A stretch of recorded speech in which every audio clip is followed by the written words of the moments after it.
Awesome. Well, thanks for joining us. Swifting is one of my favorite things to talk about, and I hope that I've fully created it into a verb over the past few years of working at Montana Audubon. Um, so I'm Amy Seaman with Montana Audubon. I'm our Director of Policy and Science. And as the other names you see up here on the screen, Brandy Scone and Heather Harris, are two of the non-game biologists from Fish, Wildlife, and Parks out in eastern Montana. And they've supported this project over the last 3 years. So it's actually going to be our 4th year working together. So I like to give them credit, and also we do like to help coordinate our surveys with them when we're sending folks out into their regions. So it's definitely a partnership project, and I like to make sure to just show that up front. It's been a few years since we've started it, and I hope that going through this presentation as we learn a little bit about Chimney Swifts and the project, that you find it as interesting as I did when Fish, Wildlife, and Parks approached us with this as a topic.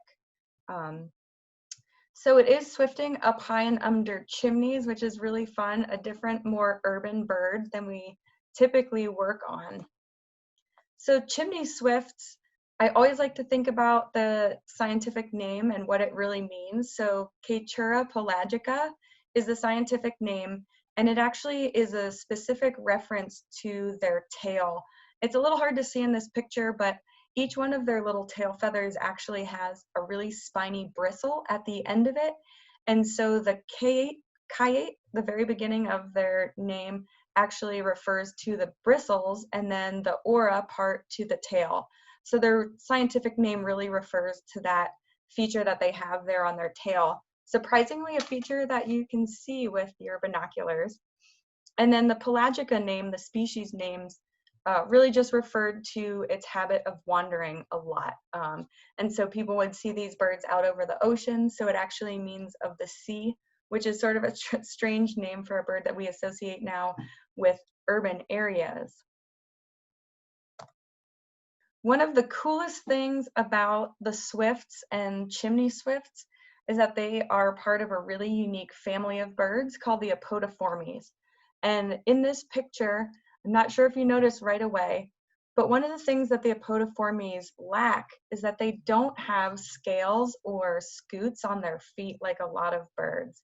And so as this picture shows, they really just have skin covering their feet. And this family name refers to apodos, or the word footless, because not only do they just have these really kind of tiny feet with no scales, their feet are so tiny that they actually can hardly perch, which is a really, really unique feature of their family. And for a long time, we'll see some slides, they were actually considered as passerine. So passerine is typically a perching bird. So for a long time, they were actually classified as passerines. But given that they're from a family with the name footless, it was sort of ironic because no birds are actually worse at perching.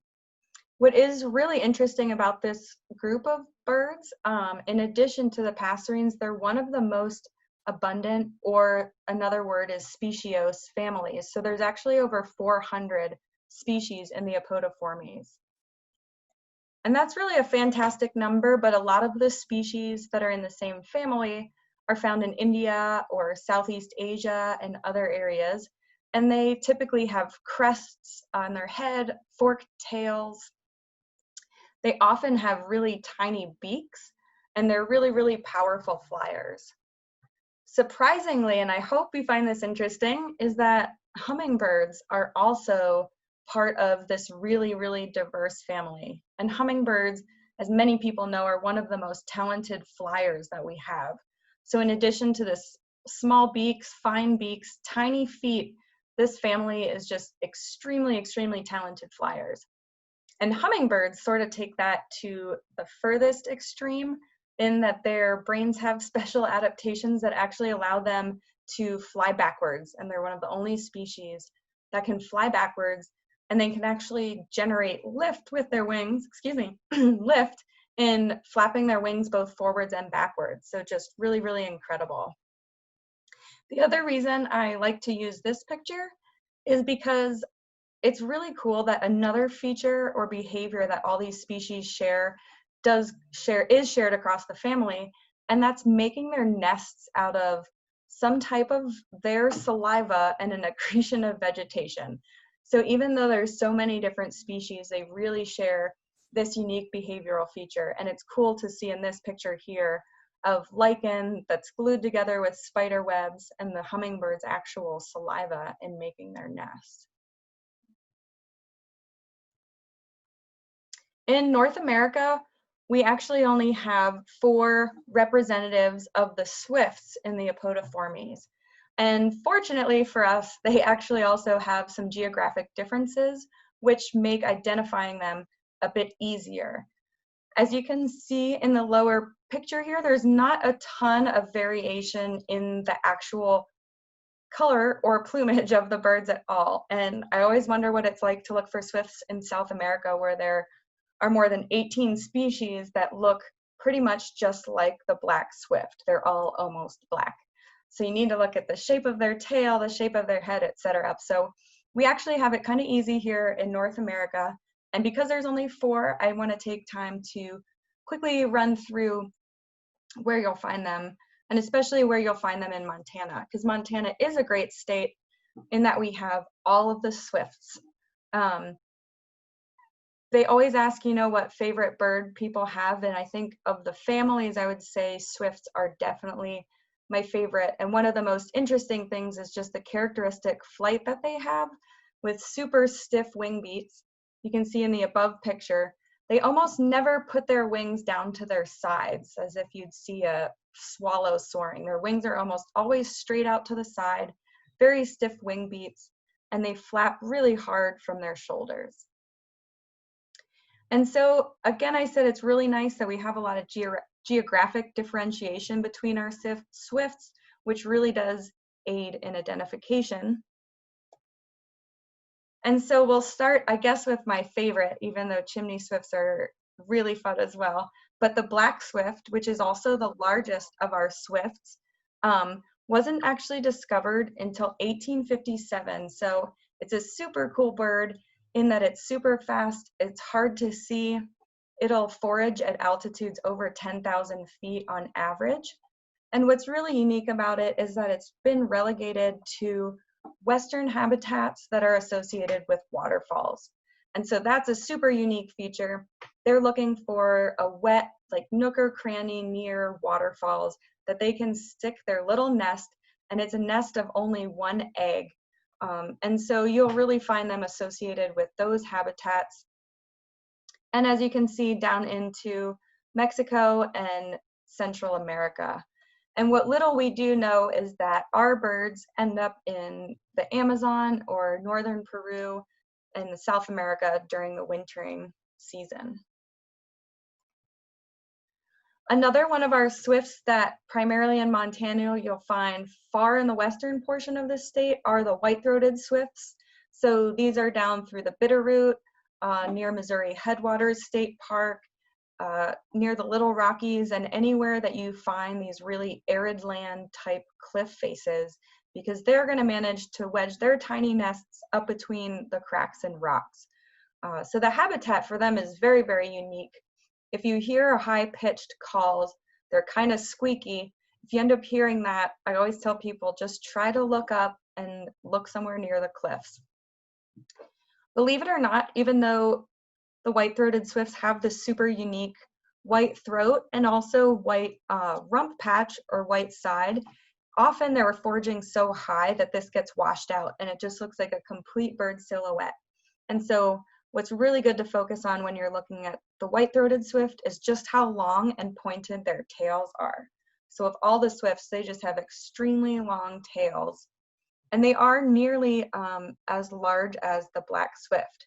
So the black swift is about 18-inch wingspan, and I believe the white-throated swift is closer to about 14, so still pretty large. Here's an image again of their habitat. Pretty much anywhere you find exposed rocky cliffs, and that's about it. And then down wintering into Mexico and Central America. So they all have a really, really similar range. Also in Western Montana, so much more abundant with swifts than Eastern Montana, is the Voxes Swift. And this is a bird that is fun for birders to decide how to say, if it's Voxes or Vos, but it was actually named after an ornithologist with the name of Vox. And so Voxes Swifts, they're much, much smaller. They're only about a 7-inch wingspan, much shorter tail, almost nondescript plumage, just really kind of grayish brown. These birds are going to be found in western Montana as well, but these birds are associated with conifer forests and old growth habitats especially. One of the biggest differences, again, there's a lot of differences between the breeding habitats. So again, you're only going to find them where you have those old growth forests. And what ends up being so neat in the story of the Voxes Swift is that they're believed to be the closest relative of the Chimney Swift. And what's interesting is to try to keep this range map in your mind as we look at the range map of the Chimney Swift and talk about that species. So they look nearly identical to Voxes Swift. And here in this illustration by Audubon, you can see those big bristles on the tail. And this species at the time was called Hirundo pelagica, but this is what was called the Chimney Swift. And so it looks almost exactly like the Voxes Swift, the same size. There are a few little differences we'll talk about, but gosh, almost identical, really similar habitats. What's really cool about this painting, though, and why I put that scientific name there, is at the time, even when Audubon painted this species, they were still calling it the chimney swallow or the American swallow. And so it still had the classification as a passerine bird and hadn't been changed yet to a swift. So it's kind of neat to look at that time frame. And black swifts were discovered almost 100 years after this time. So chimney swifts became swifts before we even knew about all the swifts we had in the state. And also, as true to the Apodiformes family, you can see in this picture the image of their nest. And so they're going to use saliva and little twigs to make sort of a half cup nest that's glued to the inside of structures. And similar to most of our other swifts, they are migratory. But one thing that we know much more about chimney swifts versus our others is that they really like to migrate in large groups. And so they'll form groups in huge communal roosts during the migratory season, something that definitely attracts peregrine falcons and other type of hunting birds. But that's been a major way that we can track their populations, is just by finding those large roosts and seeing where they, quote, chimney. And so what's really cool about chimney swifts as well is that they give us another verb that we kind of say in the bird world, which is chimneying. And that's just that behavior of a whole communal roost going in for the night, they'll all just go 90 degrees, drop down into a chimney and all hang out together. We don't know a ton about what their behavior is like on the wintering grounds, but we do know that once they get to Montana in the spring, these big groups start to break up. And what they've now started to do are use individual chimneys as a breeding grounds.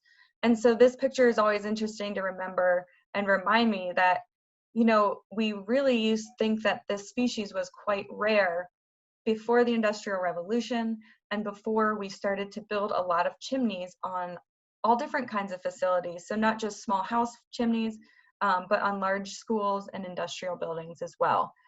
So it's an interesting story that's sort of woven in with people and how we've impacted the landscape.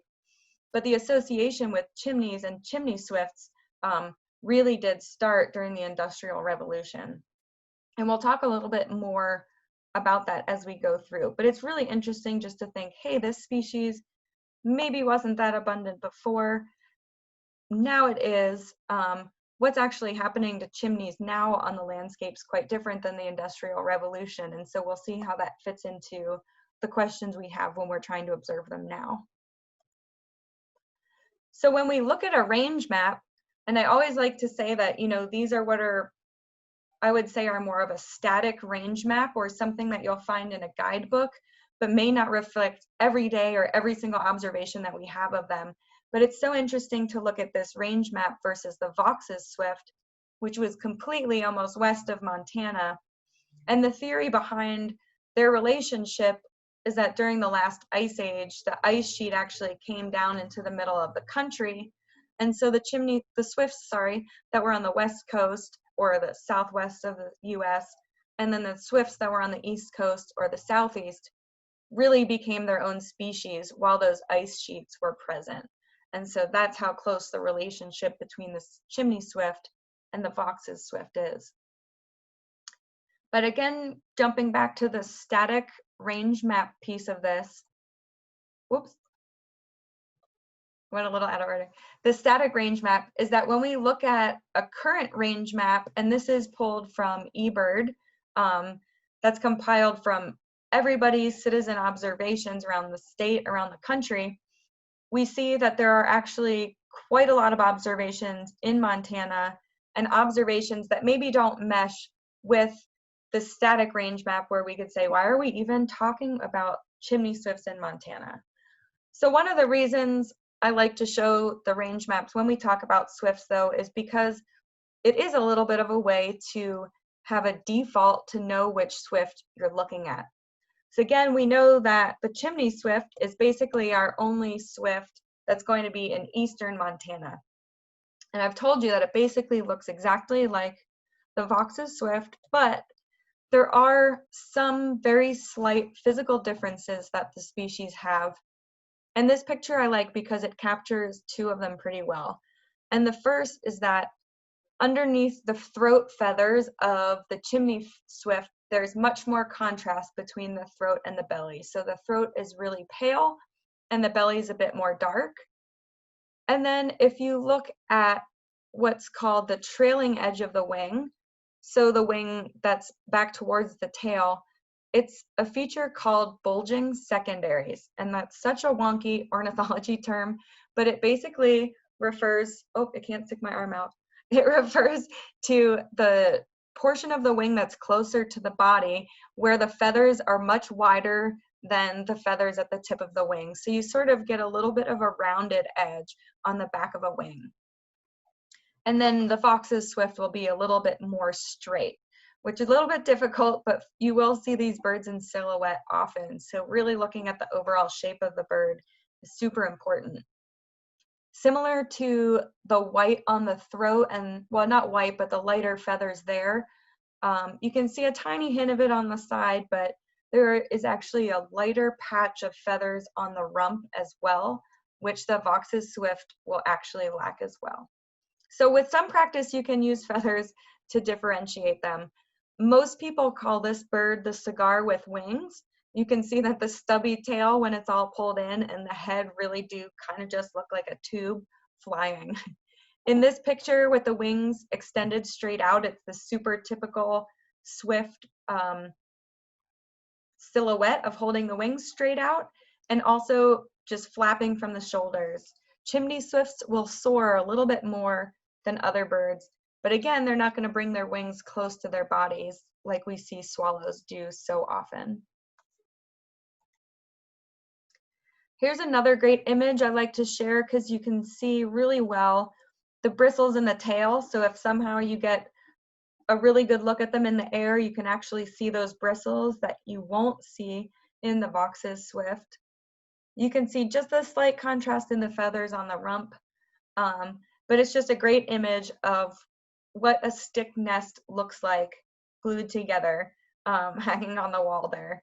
And what's interesting for these swifts is they do have pretty large clutches, so 4 to 5 eggs that they'll incubate. It takes about 30 days for the nestlings to fledge after about 20 days of incubation, so it's quite a long nestling period.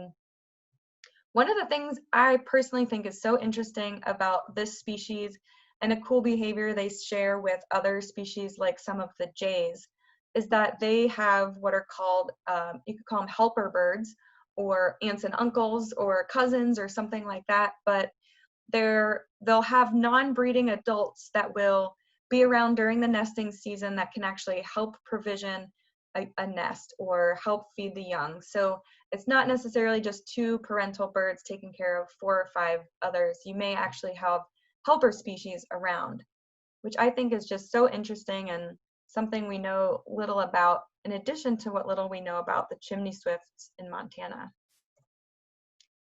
As I mentioned, we are starting to have more observations here. So here is sort of a more recent snapshot, the purple just being locations where Montana has reported this bird. The one report out in the Flathead was by one of our best birders in the state, so I think the observation was grilled and checked pretty closely. But again, that's where those nuances between the feather shapes and the tail shapes can be really, really important. Most of the information we have comes from this sort of more complicated looking graph, but this is all data from the Nationwide Breeding Bird Survey. And that's a data set that started in 1966. And you can see reflects primarily birds being present on the East Coast. In this graph, the red colors are showing areas that have experienced a decline. So since 1966, we're counting fewer and fewer chimney swifts. What I think then is so interesting about this graph is you see then in the Midwest there, and along some of the Great Plains, and in patchy sort of edge regions of its core range, there are these blue areas where you actually have an increasing population. And so that's sort of more of our question region, which is the region that's landing right over Montana. And so I think, again, here's a great picture of what different data sets can show us. So we have birds showing up in Montana's data sets, but not that frequently. And if we look at the next image, this image is just a shaded red graph showing us the number of routes that birds appear on. So not only are there few numbers of birds being observed, but there's probably only one route that's really regularly seeing these birds at all in Montana. And the reason I'm taking time to show this graph is because it's really one of the reasons why we're doing this training at all, is because we have a lot of questions about the species in Montana. Because I'll go back to the blue, it is actually an area where we've noticed an increasing trend, and so we're trying to understand why.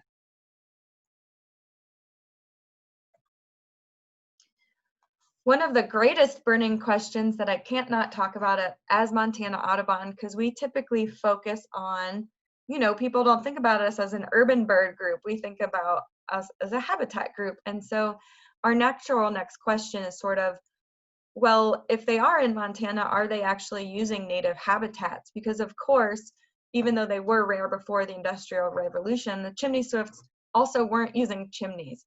So primarily what they were using are cottonwoods or trees that are topped off or lopped off, where they end up having a hollow structure like a chimney. So they're not necessarily a cavity nester per se, but a cavity nester more using a vertical type chimney cavity. So one of our greatest questions, and something I'd love to see and still haven't figured out exactly how to survey for, are any evidence of chimney swifts using our native habitat in Montana.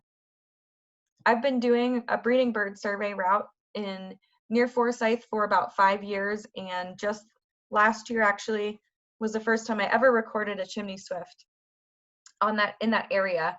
And unfortunately, it wasn't even during the technical survey period, so it didn't get counted in that data set, which is the other reason I love to show that, because this project has been designed to try to capture some of those data gaps that we do have in Montana, hopefully including the data gap of where they're actually nesting in native habitat. When we think about birds and conservation and things that may or may not be affecting them, I also always like to just caution or remind us that we're not only talking about things that are happening in North America in the core of its range in the summer, but we also have to ask questions, of course, about what's happening in its wintering grounds. And so that's why I like to show this map, just to show how much of an area these birds rely on being intact and healthy for their annual cycle. So aerial insectivores in general, and this is a picture of a common nighthawk, all of our birds that primarily fly around and eat insects have shown great declines in their numbers. And so chimney swifts are just one of many, many birds within this guild. So the guild refers to aerial insectivores, and many of them across families and species are seeing this decline, including the swallows, swifts, some of the nighthawks, which are also related to nightjars, things like common porwills, whippoorwills, and things like that. And there's been a lot of questions in trying to figure out just what's going on, because we really know that they have seen lower numbers in a lot of places. And the concern really had gotten to a point where people just, wanted to figure out what to look at, how to address it, even starting to ask what questions should we be asking. And so one of the first large watches that took place was the Ontario Swift Watch. And as I referred to earlier, this is one of those watches that are watching birds during migration. So when they're performing that chimneying behavior and chimneying as large communal groups. So it was a great survey to really try to get an idea of large numbers of birds. And the other super interesting thing that came out of roost watches is it turns out that there are so many birds in communal roosts that they actually form guano piles just like bats. And so, as scientists love to do, they went in to query the fecal matter. And so they actually could take a core of roosts that have been used for decades, and they could analyze the number of insects in them, what insect families they were from, etc. And so I believe it was in 2014 that there was a publication showing that even in the 60s when DDT was used so prevalently, that it really changed the families of insects that were available to the swifts as prey. So we know that they're very vulnerable to changes in pesticide use, changes in agriculture, changes in land use on a large scale that do affect their insect prey base. So it's not a unique problem amongst the group, but yet another reason why we really are interested in how these birds are doing. Here's a cool picture just to show how quick the activity can be at one of those roost watch. So you can imagine trying to sit there and watch them. You need to watch around dusk and you just sit there with a clicker counter trying to count all those birds flying into the roost. And this is also a great time, I think, to see the merlins and kestrels and peregrines that are tracking the communal roosts. So we can learn a ton about the communal roosts, but that's really not what we have so much of in Montana. And we are so curious about the breeding season. There really are not many surveys other than the breeding bird survey that are targeted at getting breeding bird information. So what are the birds doing when they're here in Montana? And hopefully, based on the trends that we've already looked at, we've done some convincing that observation is valuable, but I really just like to show this slide because not only is it so fun and interesting to see the wonderful creatures we have around us, and especially in Montana, but this information really is useful. And it takes a variety of ways to get all the information we need to, track invasive species or population declines and diseases and things like that. And so hopefully the pre-convincing that observation is valuable is already done. Because what we've done is come up with a way that we can have citizen scientists help us observe and record data for chimney swifts. What's super nice about chimney swifts, and this slide actually makes it look even more hardcore than it is, but it really takes just the simple, typical birding kit to become an observer and help us understand where our birds are. And so really you just need some binoculars, a data sheet, and we've even made a survey app to make it super simple. What's even nicer, and I should have put a picture in here, is for this survey, you can actually set up a lawn chair and grab a glass of wine. What we do for the survey and what we know about chimney swifts is that they actually do have some preferences about the types of chimneys that they're likely to be found. So we know just a few things going into the surveys. We know they're primarily in eastern Montana. We know they really like chimneys. And we know that there are a good number of old towns in Montana that have large schools or community buildings or police stations and things like that that still do have some pretty large chimneys. When we go out, we're trying to start with sort of a search image based on what the research shows. And what it shows us is that kind of these check marks, these green check marks are trying to show, they like chimneys that protrude above a roof a pretty good amount. I think their average is about 2.8 meters. So the taller the chimney, the better. What you can take note of as well is that the size of the chimneys is still pretty large. The one in the upper right corner, the about 2 brick chimney is about as small as you can go.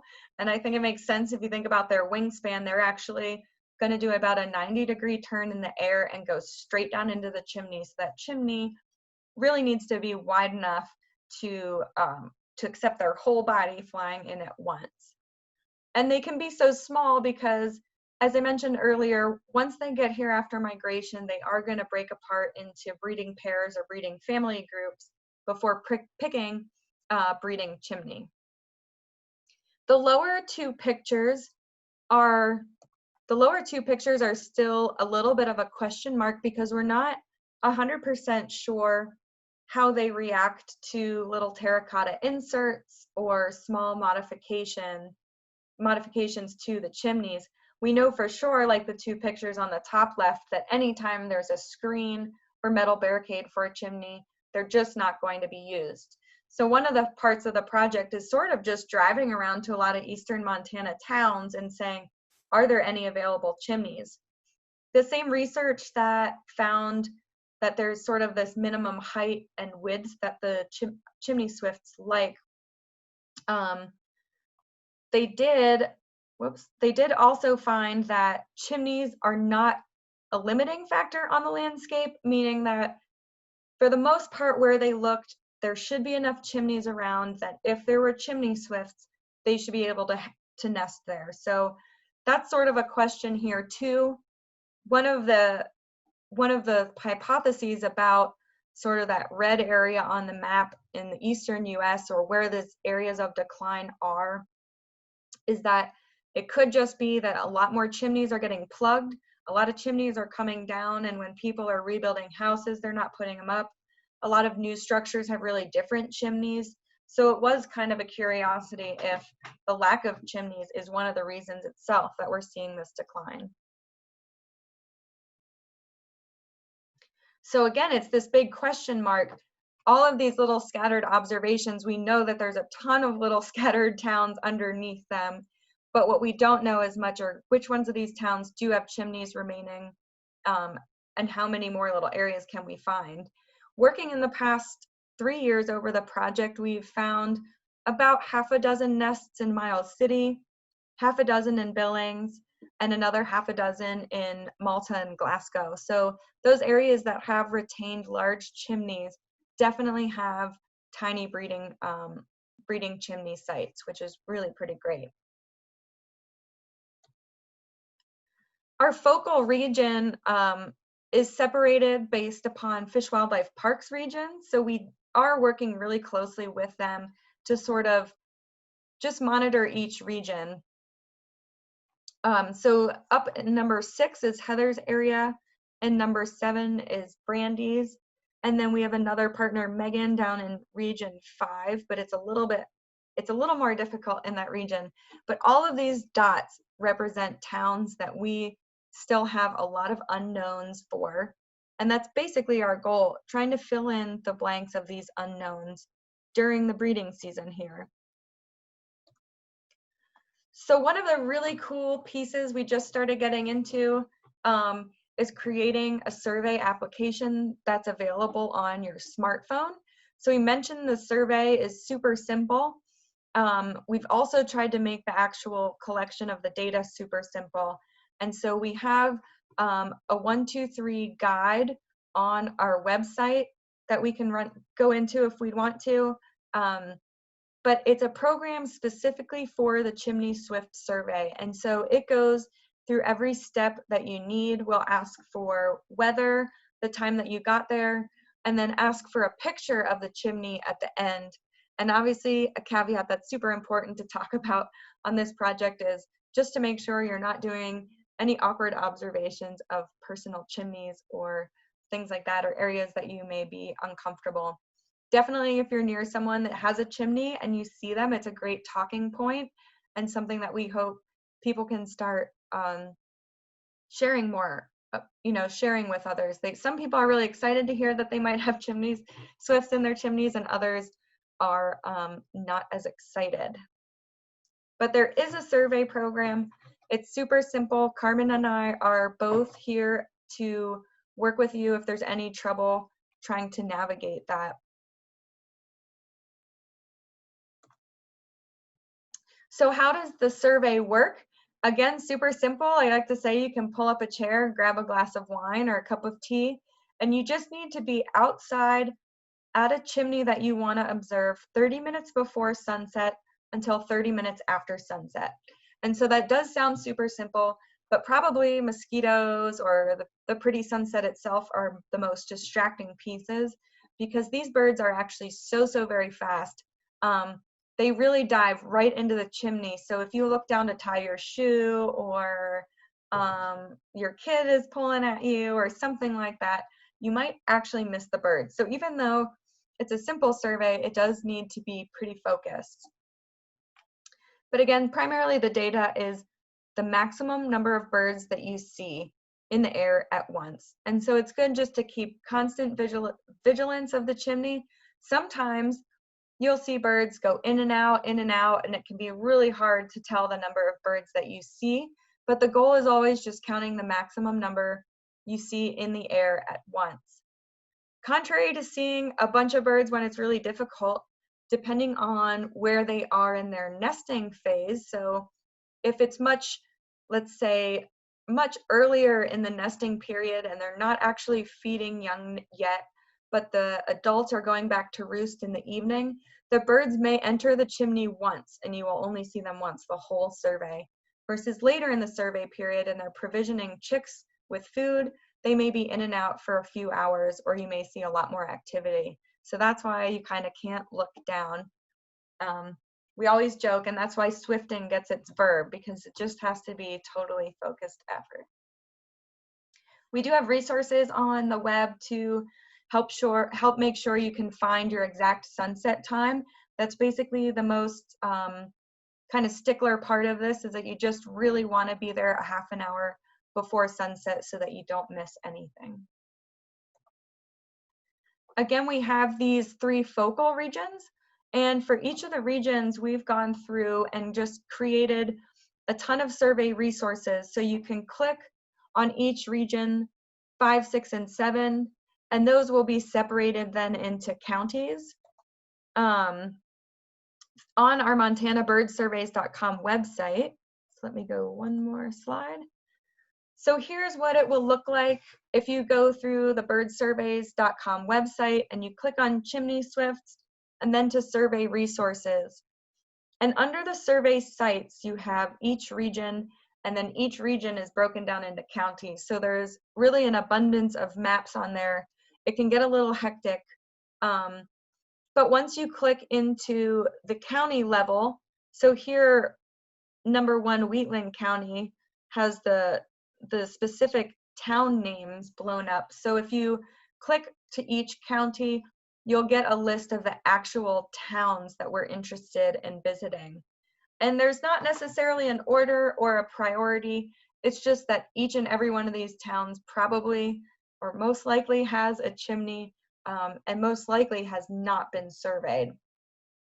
I would say for sure, if there's interest in surveying in Billings or Miles City, or places we know we do have a lot more people, it's super important to just try to connect with Carmen or I to figure out what addresses have been surveyed. But otherwise, we basically need every place surveyed. And what I always like to say on these surveys is that sometimes no information is good as well. So if you do end up driving around a lot, or just feel like driving through a new town, information that no chimney exists in a town can be really helpful, or a list of places that there are good chimneys as well. Here's just a picture of Region 6. Again, just a huge number of sites. In region 6 and 7, the biologists there did help work with me to narrow down the number of towns a little bit. And what's really nice, at least in region 6 there, is that a lot of them can be surveyed along Highway 2. And here down in southeastern Montana, a beautiful area, much fewer sites in region 7, but again, scattered throughout each county. And so again, for each one of these sites, you're able to zoom down to the county level to get a printable map that shows the town itself. Oops, that went too quickly to the last side. But one of the interesting pieces of this is that we don't often get to see the nests itself. So really, the birds entering or exiting the chimney is about the closest evidence we can get of the birds nesting. And we really are just counting on the fact that they're there during our survey period. So this whole effort is focused June 15th through the end of July, because we really want to make sure we're only capturing birds during this nesting time. And Wiki Commons is probably one of the best places to go look for different pictures of all the swifts. And I really love this one that shows just how jam-packed they can get in there when they're roosting. But again, that kind of 2-brick chimney there, which is really classic. I wanted to also just put a quick pitch in for Montana eBird. This is the site that we use to get those more current sort of range maps for Montana. So you can go through ebird.org/Montana, and you can go to Explore, type in Chimney Swift, and bring up those really cool, really real-time maps about where we're seeing chimney swifts in Montana. In Montana, we don't consider chimney swifts to be a species of concern, but we do consider them to be a species of greatest inventory need.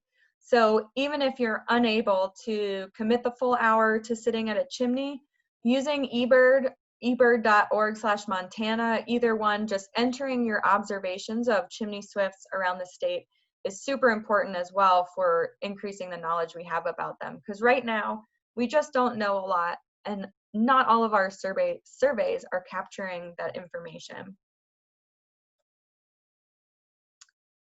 And so with that, I will answer some questions, and hopefully didn't go through things too quickly.